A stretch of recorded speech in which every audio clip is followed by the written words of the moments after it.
City of India है। यहाँ सरकार ने सख्त मना किया है कि तुम चिप्स खा के रोड पे पैकेट नहीं फेंक सकते। तो लोगों ने पैकेट खा के रोड पे चिप्स फेंकना चालू कर दिया। और इंदौर क्लीनेस्ट ये पता किसने लगाया, क्योंकि ऐसे तो किसी के दिमाग में नहीं आ सकता कि इंदौर में कूड़ा कितना होगा। तो अगर अभी तक तुम्हें समझ नहीं आया तो मैं इंदौर से हूँ। हाँ, ऐसे फालतू में तो किसी को शौक होगा नहीं कि चलो यार इंदौर की बेइज्जती करते हैं, और सिर्फ इंदौर की करेंगे। मन्नू, इस बार अहमदाबाद को बीच में मत लाना। इंदौर में कोई कुछ करता ही नहीं कि भाई गंदा हो जाएगा। वहाँ पे सब लोग सुबह उठ के ताला लगा देते हैं और दूसरी सिटीज चले जाते हैं कचरा करना। तुम अभी जाके देखोगे इंदौर पे ताला लगा हुआ रहेगा। यहाँ तुम किसी का गला काट दो कोई दिक्कत नहीं, लेकिन काटने के बाद उसे गीले कचरे और सूखे कचरे में ध्यान से डालना।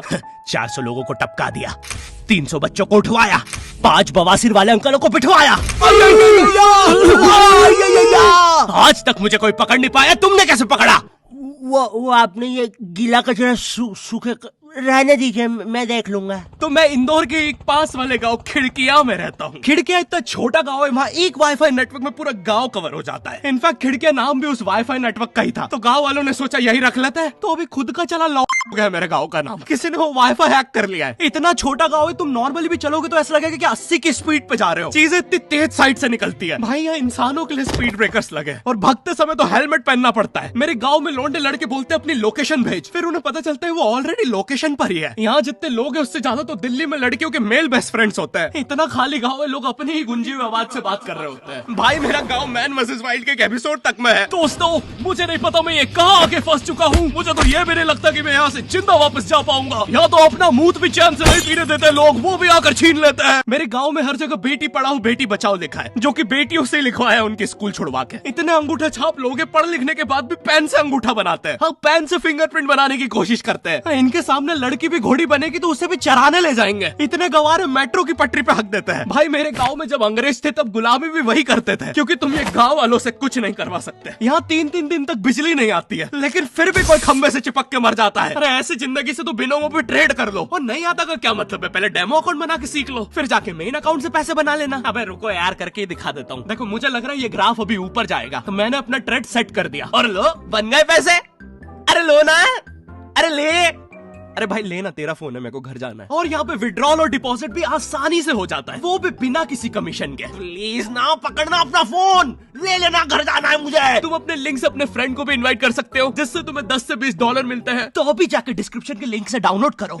भाई मेरा कंप्यूटर है भाई, ये मेरा प्रोमो कोड है, इससे तुझे 50% बोनस मिलेगा फर्स्ट डिपॉजिट पे। तो यहाँ पे एक 10th क्लास की कोचिंग थी, और भाई ये कोचिंग पूरी प्रॉपर थी। वो तुम्हारे मोहल्ले की ट्यूशन जैसी नहीं, जहाँ वो बालों में टॉवेल बांधकर निक्कर स्लीपर में एक दीदी तुम्हें पढ़ाती थी। वो दीदी के घर पे इतने सारे बच्चे आते थे पढ़ने, दीदी को पता ही नहीं कौन क्या है। दीदी छोड़ो, बच्चों को नहीं पता टीचर कौन है। एक बच्चा पढ़ाई में अच्छा है, सब लोग उसको ही टीचर समझ रहे हैं। वो बच्चे ने अपनी अलग कोचिंग खोल रखी है बीच में, वो नए टीचर्स लेके आ रहा है। स्टूडेंट्स, ये है मिस्टर अब्राहम जी, अब से आपको केमिस्ट्री यही पढ़ाएंगे। वो दीदी के घर में दीदी से ज्यादा सक्सेसफुल हो गया है। दीदी अभी भी एक कमरे में है, उसने दूसरे कमरे में बिल्डिंग बना दी है। इतने छोटे छोटे बच्चे कोचिंग जाते हैं आजकल, और वो बेचारे आज और कल ही जा पाते हैं, क्योंकि परसों तो कोई ओमनी वैन में पकड़ के ले जाता है। इतना कॉम्पिटिशन आ गया है, बच्चे 6वीं 7वीं छोड़ के यूपीएससी प्रिपरेशन कर रहे हैं, और वो फिर भी फेल हो जा रहे हैं। हाँ, क्योंकि यूपीएससी वाले उधर 6वीं 7वीं के क्वेश्चन पूछ रहे हैं। एक क्वेश्चन था यूपीएससी का कि तुम कितनी बार 100 में से 10 माइनस कर सकते हो, और आंसर है 1 बार, क्योंकि फिर तुम 90 में से 10 माइनस कर रहे हो। ये एग्जाम से आईपीएस पुलिस ऑफिसर बनते हैं। अब समझ में आ रहा है देश में इतना क्राइम क्यों है। आधा क्राइम तो आईपीएस वाले ही कर रहे हैं एग्जाम वालों को मार के, कि सालों 17-17 घंटे पढ़ा के ये पूछ रहे हो। तो मेरे गाँव में जो कोचिंग थी, भाई उसका सर 10th पढ़ा के सन की हो गया था, क्योंकि भाई उसकी जिंदगी 10th की लूप में फंसी हुई है। उसकी 10th खत्म होते ही फिर चालू हो जाती है। बच्चों के मम्मी पापा उन्हें 10th के बाद कंप्यूटर गिफ्ट करते हैं। सर के पास 70 कंप्यूटर हो गए हैं। हाँ, उनके मम्मी पापा आज तक गिफ्ट कर रहे हैं, और वो भी उस जमाने का विंडोज एक्सपी। सर बेचारा सारे कंप्यूटर जोड़ के GTA 5 खेलता है।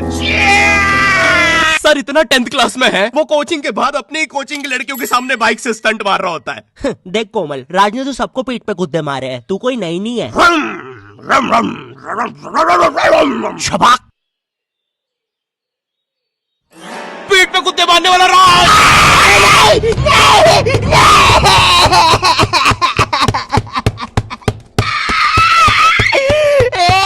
मेरी कोचिंग के बाहर हर साल एक बड़ा सा बैनर लगता था, उस पे जिस बच्चे के 90% बनते हैं उसकी बड़ी सी फोटो लगती है, और जिसके 60% बने हैं वो बड़ी सी फोटो लगा रहा होता था। वो 60% वाले बच्चे की इतनी सी फोटो आती है कोने में, वो भी खिल्ली से कूटी हुई। हाँ, बैनर के बाकी कोनों को ग्लू से चिपकाया है, बस इसकी फोटो पे खूंटा ठोक रखा है। और हर कोचिंग में ना एक पैटर्न जरूर होता है कि आगे वाले बच्चे का तो कंफर्म है, वो तो टॉप करेगा ही करेगा। उसकी तो हाथों की रकीलों तक में 96% बना है। मुझे दिखाया उसने, मैं डर गया, बाद में ट्यूमर निकला वो।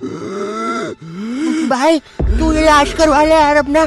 चलता है तू मुझसे। कोचिंग में पीछे एक बच्चा पिट रहा है, उसकी किताब में सर ने ड्राइंग्स देख लिया, वो ड्राइंग्स उसकी थी भी नहीं, वो जिस सीनियर की बुक थी उसने बना रखी थी। ये इसलिए पिट रहा है क्योंकि इसको आज तक लगता था कि गांधी जी घूंघट में हंसती एक औरत है और नेहरू जी ये है नेहरू जी। इस बच्चे के हिसाब से हमारी आजादी की लड़ाई कुछ ऐसी दिखती है।